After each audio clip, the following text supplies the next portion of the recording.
Hi, and welcome to the Bruce Channel. I'm Bruce, and I think we have an amazing show today. I hope you'll agree. It's like a magazine special double issue. I don't want to sound arrogant or as though I have delusions of grandeur, but something really wonderful happened, and sort of serendipitously. Maybe it was sent by a benevolent universe. I don't mean just for me, but for all of us. That's coming up later. Yes, that's called a tease. First, some leftovers, though, from a couple weeks ago. 2 weeks ago, I mentioned the forecast was for a lot of rain over Louisiana. And of course, you know what happened.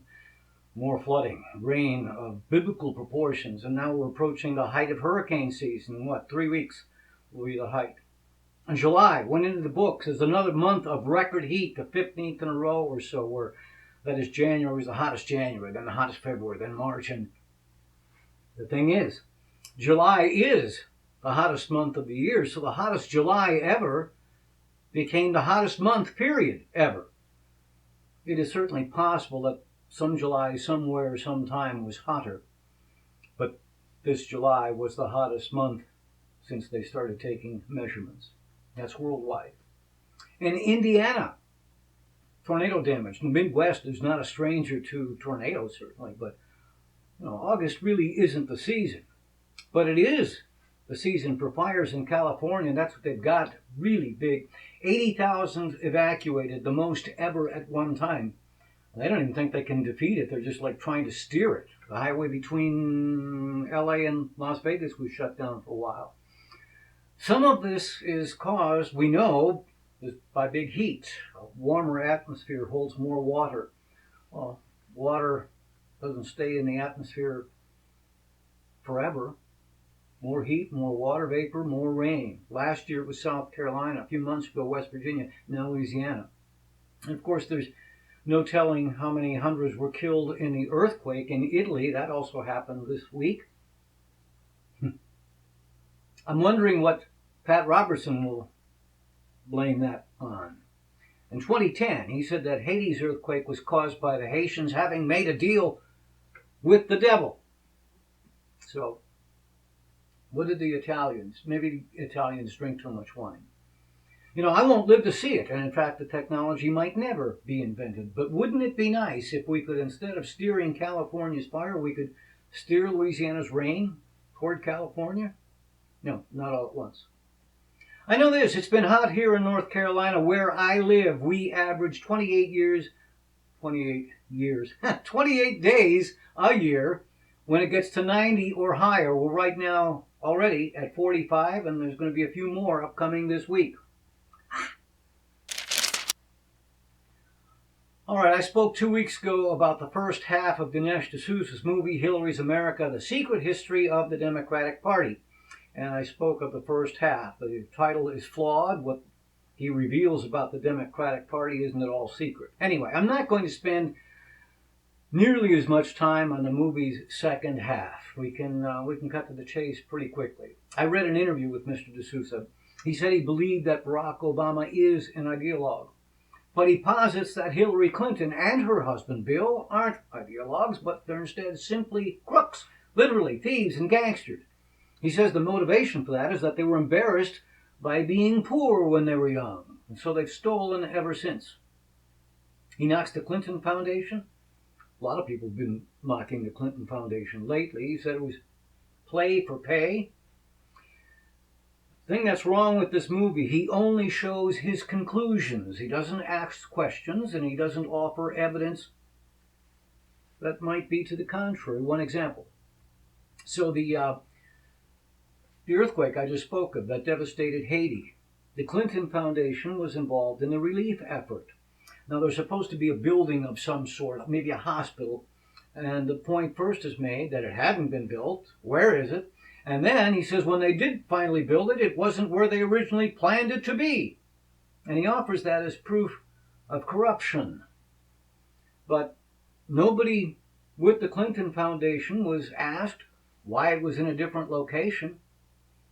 So it cannot be objective if an explanation isn't sought. Okay, maybe it's true, but I am skeptical. My own opinion is the Clintons are very rich. They know they're very rich. I think they know they don't need to be richer. I think instead they're busy legacy building. That's what politicians, particularly presidents, do. If she were to become the first woman president, that would be legacy building.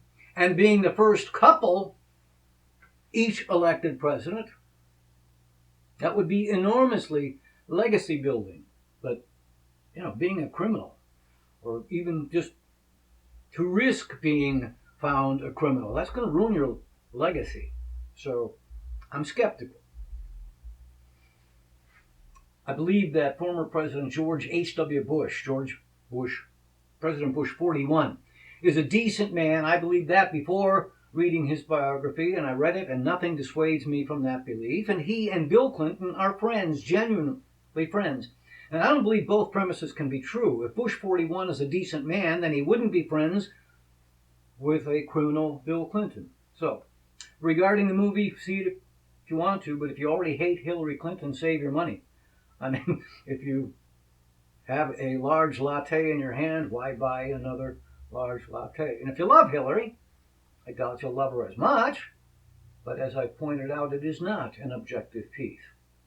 Personally, I'm not thrilled with her. If the Republicans had nominated any one of several of their candidates, they would have easily beat Hillary. Rand Paul, maybe. Jeb Bush, maybe. Marco Rubio, almost certainly. And others. My own favorite was former New York Governor George Pataki. But I know a lot of people love Donald Trump, but it is also unprecedented how many from his own party have drawn away. They can't do it. And not only politicians and pundits. Dan Akerson, the former head of GM, wrote an op-ed a week ago saying he's always been a Republican, he's always voted Republican, but not this year. As it happens, I know Dan Akerson. Not well, we're not buds, but I had lunch with him. I also sang and played piano in front of him. He'd remember me. And before I ever knew him, before he entered the corporate world, he was a naval officer. He went to Annapolis.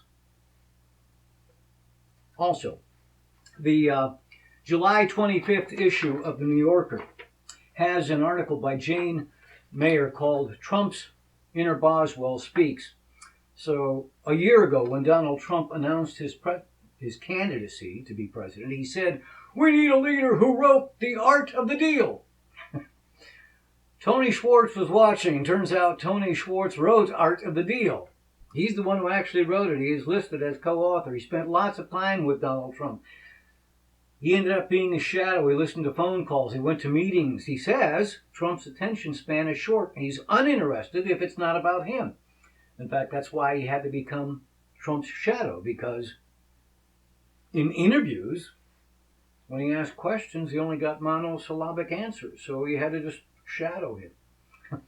And Donald Trump has sued to stop him from speaking out, but that won't work because their association was in the early part of Donald's career as a famous person, and Tony Schwartz didn't sign a non-disclosure form.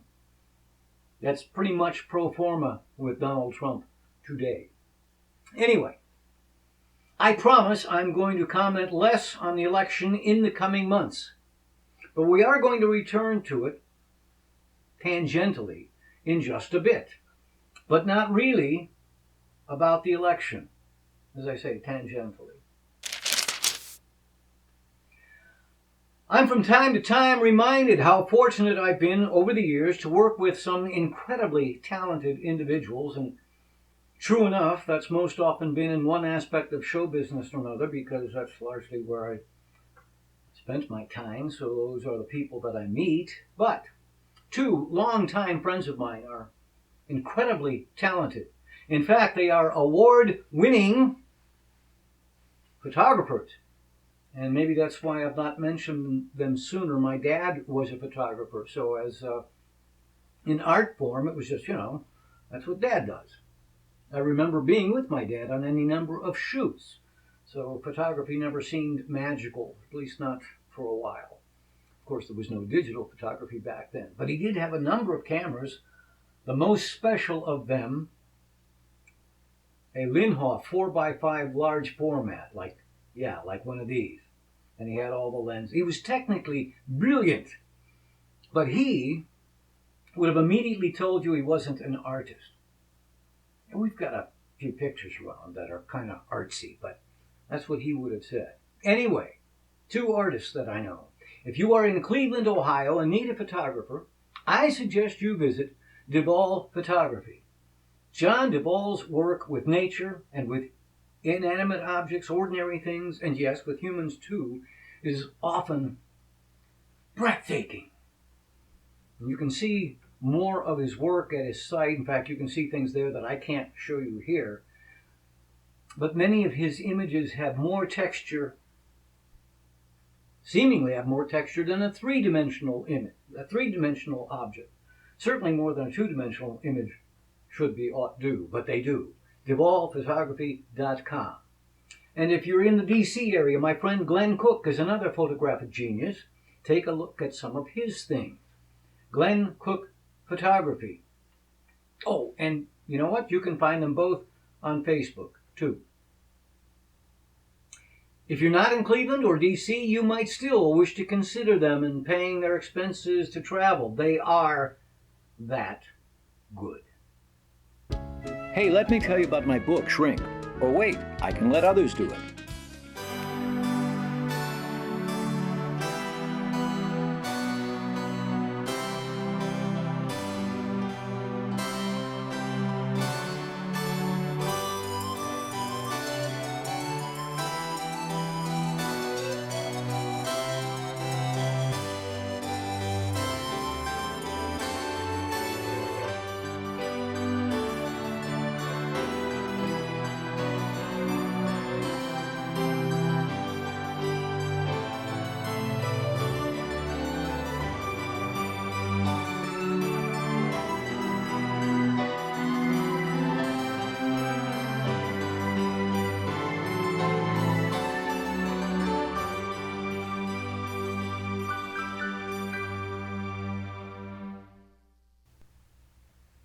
All right, welcome back. Remember, you can watch all of our previous shows at our Facebook page or at tinyurl.com/Bruce Channel, and you can write to us at thebrucechannel@yahoo.com. All right, so what happened that was so fantastic, this gift from a benevolent universe? We're going to creep up to it, a couple of points first. It's going to sound like I'm revisiting the election. I'm not. It is not the focus. We will mention it, but in a sense only in passing, with a much larger objective in mind. All right, so if I have a point of view, I'm not talking politics, if I have a point of view about anything, if I believe it to be the truth, I might write a book to persuade you to my point of view. Now we know that there is truth, but the truth isn't always easily discerned. We had more 90 degrees this week, 90 degree days this week, when no one's going to argue. But is it climate change? People argue. The trick, the difficulty, is to be objective while seeking truth. We often aren't. In fact, most of us, most of the time, are not. You ever heard anyone say something like, "I don't care what you say, you're never going to convince me," and you can fill in the subject as you wish. Most of us don't do that. At least I don't think most of us do that. It is, however, a fact that most of us, most human beings, select and believe the evidence that, wait for it, corroborates that which we already believe to be true. And we discount, we devalue, at least we find the evidence far less compelling when it contradicts that which we already believe to be true. And we don't even realize we're doing it. This phenomenon is known as confirmation bias. There may be an evolutionary advantage to having it around, but whatever the reason, to paraphrase Lincoln, it exists in all of us much of the time and all of the time in some of us. All right, so now, that's point one. Keep that in mind. How many books are there which reveal who killed John Kennedy? Over 40 some thousand. And regarding the question since they don't all provide the same answer, we can never really know. We may be persuaded toward this or that viewpoint, but absent first-hand knowledge, we can't know. So was it Lee Harvey Oswald? Was it a conspiracy? Was Lee Harvey Oswald part of a conspiracy? If a conspiracy, then who planned it? And yes, who carried it out? And I've heard a lot of the theories. So have you. I've not heard all of them, but I have heard that, Lyndon Johnson was in on it. Another one, Richard Nixon, was in on it. And yet another, young George H.W. Bush, was in on it. In fact, in that one, he was said to be outside the Texas School Book Depository right around the time of the shooting. Interesting stories. And they are sometimes compelling. And what we conclude may ultimately simply depend on our worldview. I've made from time to time the observation that fear sells. I pointed out how financial gurus tell us that terrible times are coming. And to find out how you can avoid disaster, you need to subscribe to my publication. Rarely do they tell us in unambiguous ways, but it's frightening. But I'm skeptical that the real agenda isn't to help me, but instead to sell me. Similarly, political doomsayers have warned that there is a global conspiracy. I don't want to say always, but it seems as though the global conspiracists are always right-wing and sometimes hard right-wing. And I don't just mean conservative, I mean hard right. So hard that Barry Goldwater, who lost in a landslide because he was thought to be a nutjob conservative, would today be considered by some of them too liberal. Conservatives might include John McCain, Chris Christie, Bill O'Reilly. Hard right might mean Michelle Bachmann or Ted Cruz or Glenn Beck. Now stay with me, because only recently I became of this, and this terrific news for all of us. There have been conservative pundits for a long time. They don't always agree with each other. There's George Will, there's Sean Hannity, as mentioned, Rush Limbaugh. Glenn Beck backed Ted Cruz through the primary season. He described Donald Trump's possible election as possible extinction for capitalism. That's how bad. But another hard right, really hard right, Alex Jones, wants Donald Trump to win. His argument is that there is a global conspiracy that controls everything. And Donald Trump is going to expose the conspiracy.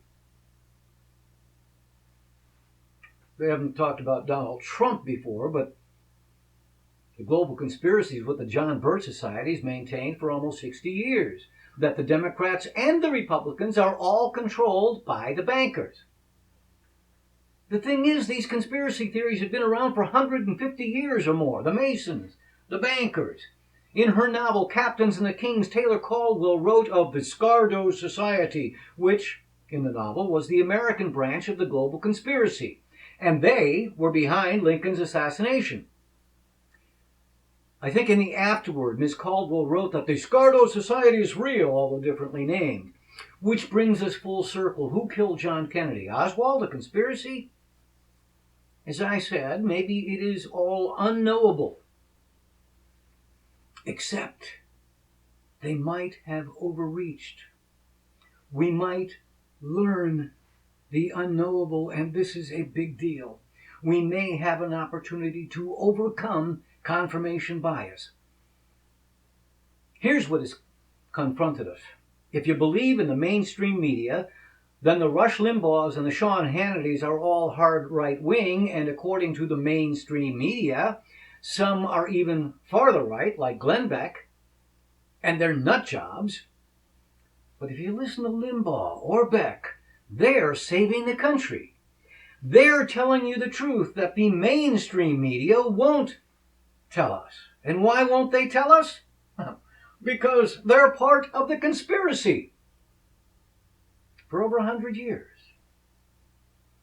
Let me acknowledge that for years the large media outlets did not report some things. They didn't say that President Harding had lady friends visit him in the White House.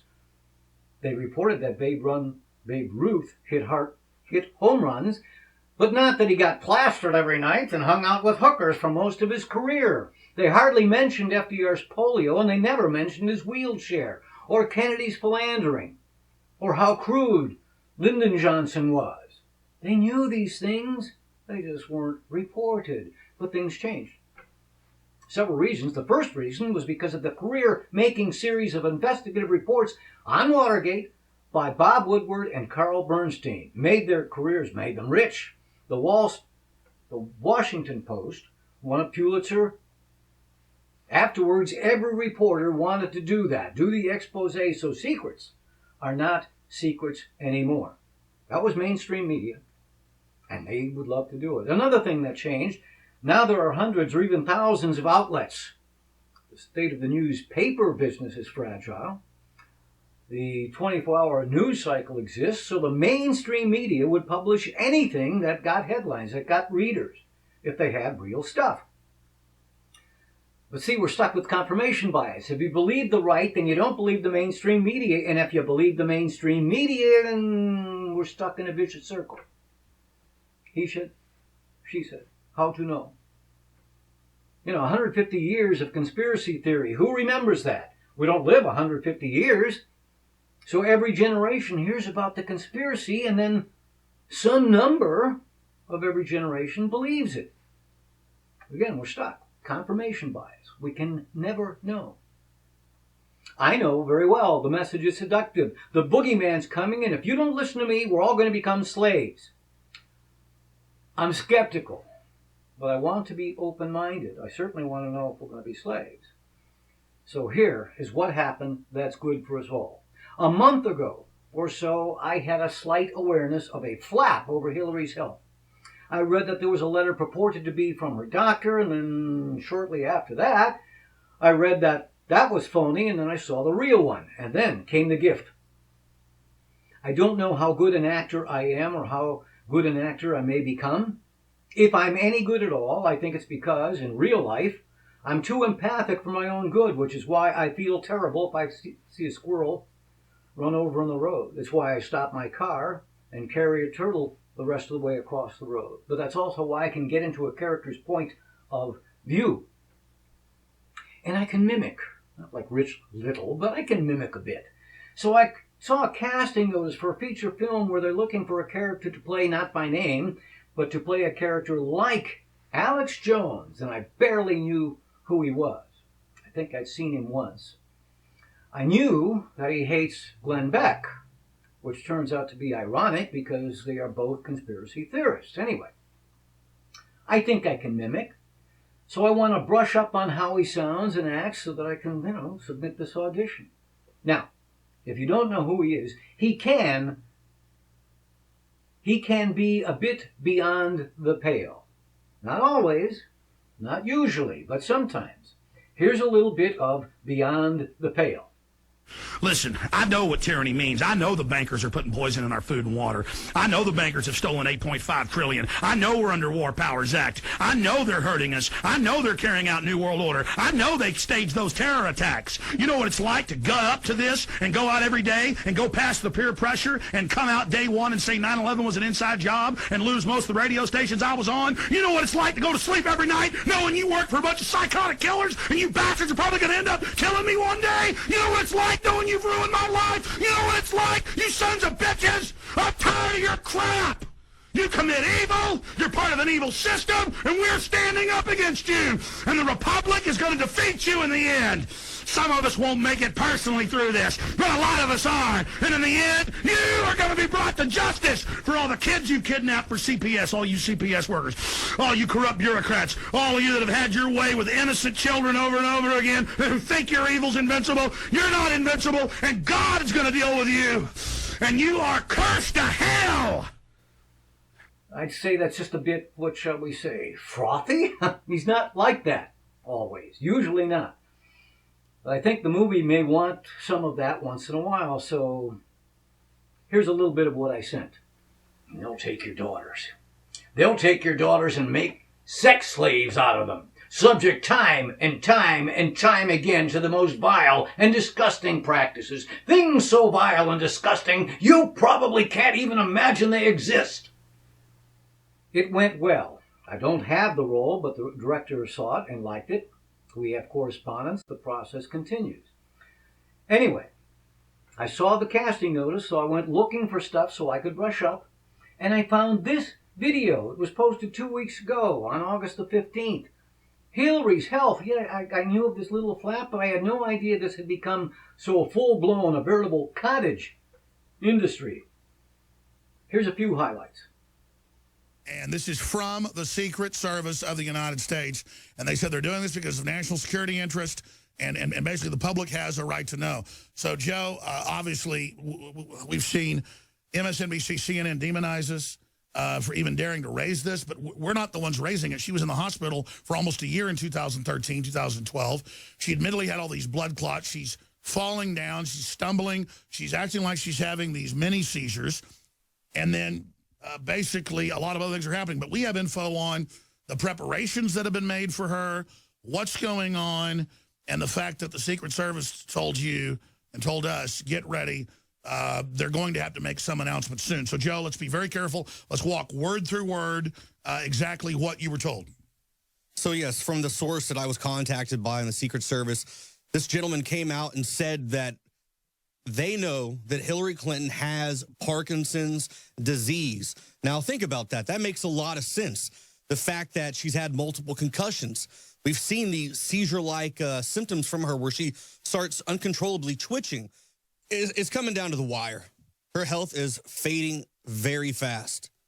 And it kind of makes you wonder what's going to happen if they're really trying to lift her up. I mean, it's almost like this is the weekend at Bernie's. They're doing everything to hold her up. You see these guys walking alongside of her, injecting her with different stuff just to keep Everywhere her going. when she's walking with governors, they've been told, and they're right by her, ready to grab her. Just to keep her going, just a little bit longer, a little bit more, a little bit. Like, what are they trying to do? That is as unambiguous as can be. You can Google it and watch the whole thing if you want to. But, you know, she's fading very fast. They don't document anything. Ostensibly, it's from the Secret Service. The man that told me that. What man? There's no names. And governors have been told. What governors? But wait, there's more. Like I said, a cottage industry. Turns out Sean Hannity was all over this stuff for the better part of a week. Right about the same time that this was happening. And then there's this guy, Josh Bernstein, whom I had never heard of. But he shows the letter, and he makes up some other points, including he says that this man, a part of her Secret Service detail, is also her doctor, and he carries clomazepam. Now, his name, for the record, from what I can gather, is Oladuton Okunola is his name. He's a medical doctor from New Jersey, from northeastern New Jersey. Diazepam is a drug used to treat involuntary muscle spasms, seizures, and even mild strokes. So when Hillary Clinton disappeared during the Democratic debate months ago, it is very likely that she was having an episode, either a mild stroke, maybe there was an oncoming seizure that was coming on, because again, the more talking that she does, the more likely that a stroke or a seizure can occur, according to the doctors. And it's possible that she came back from that break late because she was getting a diazepam shot, which again, as I said earlier, according to Wikipedia, works within 1 to 5 minutes after the shot is administered. So it's also possible, if you remember, that she refused to use the bathroom with an O'Malley staffer, and we just thought it was because, you know, she was prim and proper and she was haughty-taughty and I'm, you know, above you and I don't have to share the bathroom with someone. But more than likely, the cat would have been out of the bag if she was sharing the bathroom with the O'Malley staffer.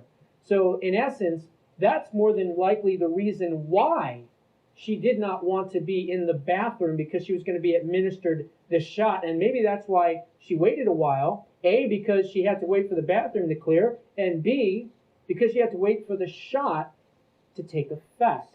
It says, as you can see on the screen right here, I'm going to leave this up here for a while so that you can see that her social security number is taken out and her date of birth is obviously removed from it as well. It says, present complaint, dizziness, fatigue, many seizures, and memory loss. Medical examination. Patient is starting to become more depressed and frustrated about her medical condition. Great. So we have someone who's frustrated and depressed, and they want to be the leader of the free world? No, Well, thank here's you. the real Dr. Okanola, and that's pretty insulting. It seems to me that Mr. Bernstein seems to have stepped into the old racist, they all look alike doo-doo. Oh, well, I said it wrong. It's diazepine. You know, during the bathroom break, she was getting a diazepine injection. Diazepine is Valium. I've taken Valium as a tablet, and I've also been injected Valium. That was during a colonoscopy. Injecting knocks you out, which is exactly how you want to be during a colonoscopy. She didn't get a shot of Valium and return to the debate. Had she would have been lucky to know what day of the week it was. I've got a friend whom I've learned believes this Hillary dementia stuff. And here is my takeaway. The good news in all of that, in all of this, is they have gone all in with zero ambiguity. Is it overreach? Time will tell. Forget the election outcome. It's not important. We are strong enough to survive whichever candidate wins. Our problems aren't that we need Donald Trump to make us great again. He cannot do that. Only we can do that. If we have lost some greatness, it is because, and I hope you'll allow the metaphor, it is because we have taken our eyes off the ball. The object, when you go to bat, has never been to get in a shouting match with the opposing dugout or the third baseman. The object is to hit the ball. And to continue the metaphor, you can hit the ball from either the right or the left side of the plate. From the left or the right. So the Hoover administration thought that the Depression would be best ended by doing almost nothing. The Depression would have ended when the engine of World War II occurred, the same way it did under Roosevelt, arguably putting out the WPA and the TVA and lots of jobs like that. You know, that helped ease some of the national suffering. But the point is, we go up to bat and we swing from the left to the right, but no one goes up to the plate and swings like this. Meanwhile, if we're arguing with the third baseman, the pitcher's going to throw them right by us, and we're all arguing, and they're going to call us out on strikes. We have taken our eyes off the ball. And because of confirmation bias, we not only don't stop arguing, we don't hear anything. Any chance of greatness will dissolve into 27 strikeouts. Our team will lose, and so will our country. But then we get this gift. They didn't mean to give it. They were caught up in making the argument, but they did. Win or lose, Hillary's not going away, unless she does. If she is so frail she can hardly stand up, if she's got Parkinson's or mini strokes or epilepsy or dementia, and the mainstream media has not been telling us the truth, we're still going to find out. And if that happens, I promise, I will then view the mainstream media with enormous distrust, and my skepticism vis-a-vis the conspiracy theorists will enormously diminish. They will have gained my genuine respect. But what if she stays healthy? If she stays healthy, can those with wholesale distrust of the mainstream media, can they learn? Can the wholesale willingness to believe in the most fantastical premise be diminished? Can we agree on this? Regardless of which you tend to believe right now, can we agree this is a gift? It is a way to find our way back to each other's good graces. A way to at least assume that even if we disagree on various policies, our motives aren't always dishonorable. This is a gift that gives us the chance to finally know the unknowable, to overcome confirmation bias. You see why this is great? We have a chance to unambiguously discover who's been telling the truth and who's been making stuff up. It is an opportunity on a scale that I have never witnessed in my entire life. Last little note, movie. If you have Facebook, go to After Yesterday. It's a movie Facebook page, and I have the lead. After Yesterday. So I think it's been a great week. Let's hope that the upcoming week is the best one we've ever had. For you, for me, for everybody.